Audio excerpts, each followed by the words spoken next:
Wow, there are 3 new bills in Congress to help Social Security recipients, and Congress debating Social Security on the Congress floor right now with some latest video footage. I'm going to play you the video clip of what is being said on the Congress floor.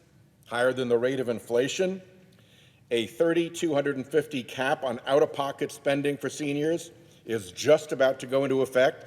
I'll play you the full clip right there. Also, latest headlines here. New bill would protect victims of Social Security theft. Another bill here. Dems reintroduce bill to shield Social Security payments from garnishment. And a third bill, which you don't want to miss. It's going to affect a lot of people's Social Security checks. I'm going to give you the latest of these Social Security bills, how it affects your Social Security check. So if you're on SSI SSDI and receive any type of Social Security check, you're not going to want to miss this video, as I'll give you the latest updates in terms of Social Security bills in Congress right now, and I'll give you some other important updates as well. Before I dive into the main content, if you appreciate these Social Security updates, hit the like button and subscribe to the channel for more regular updates on latest bills, proposals, increases, what's being spoken about in Congress on Social Security. Subscribe to the channel for that.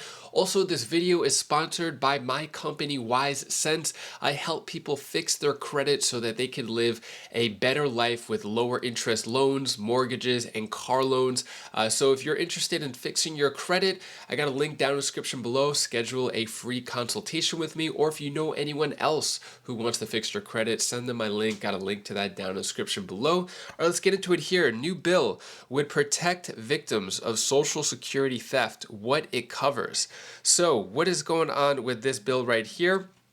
So this is a bill, so the House bill promises to establish a single point of contact at the Social Security Administration for victims of identity theft and provide peace of mind to millions of Americans. Introduced by Republican Drew Ferguson on June 1st, the Improving Social Security Services to Victims of Identity Theft Act.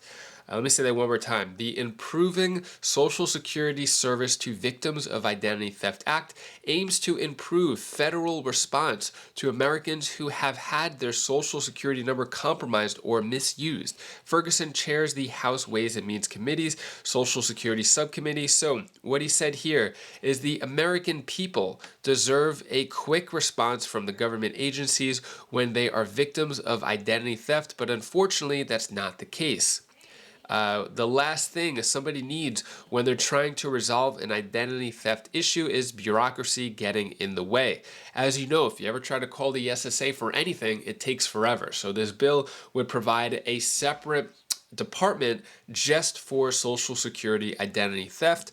And the number right here, identity theft remains a major problem for consumers. The study claims that identity fraud cost 40 million Americans a total of $43 billion in 2022. So that's a lot of money.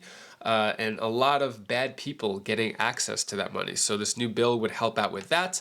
Also, this bill, so that previous bill introduced by a Republican, this one, Democrats reintroduced bill to shield Social Security payments from garnishment.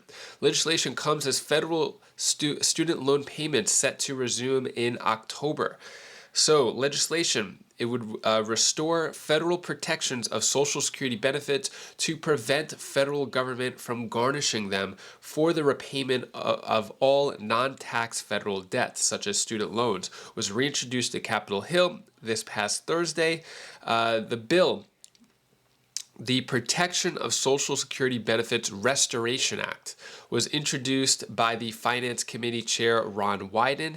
And what he says here about the bill, it is plain wrong to take away the Social Security benefits seniors earn through a lifetime of work because of the increasing burden of student loan debt.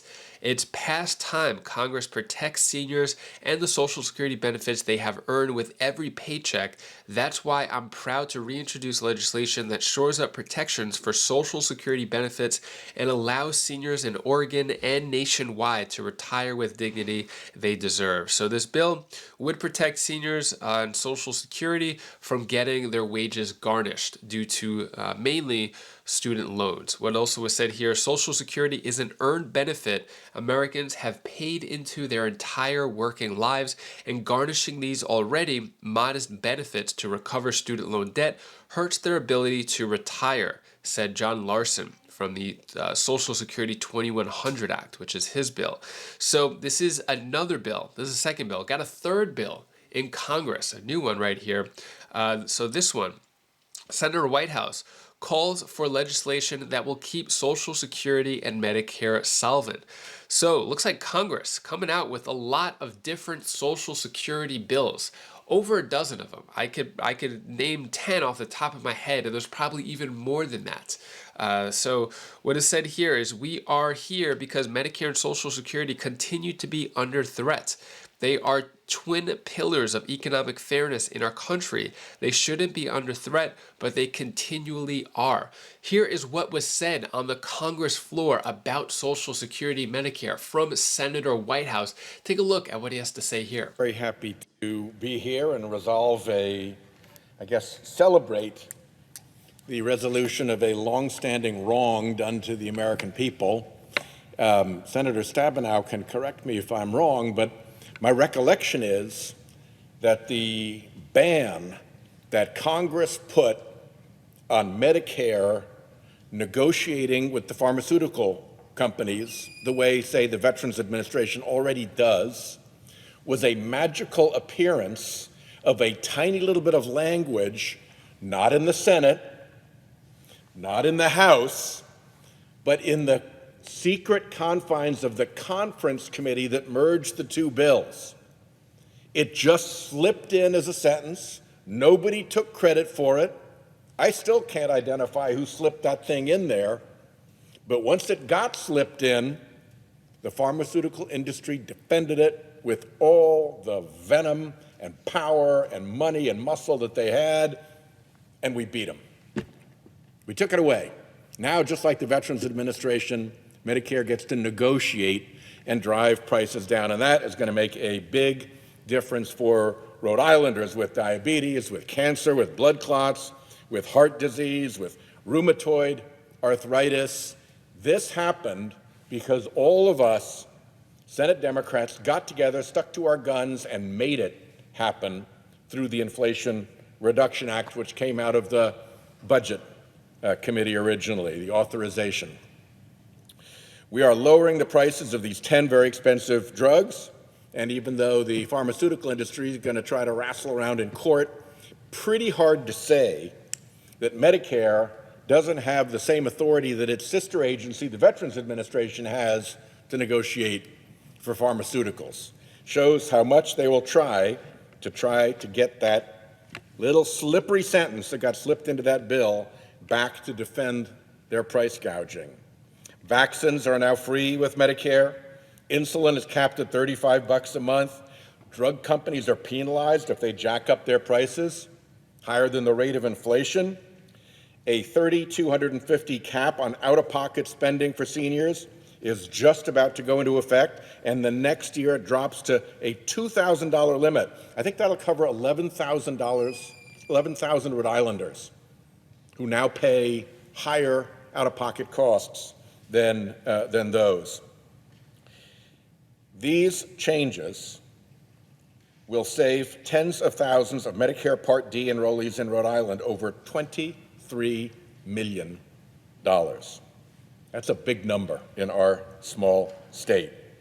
I would like to think that the Inflation Reduction Act was bipartisan. It would be great if this had passed with bipartisan support. It didn't.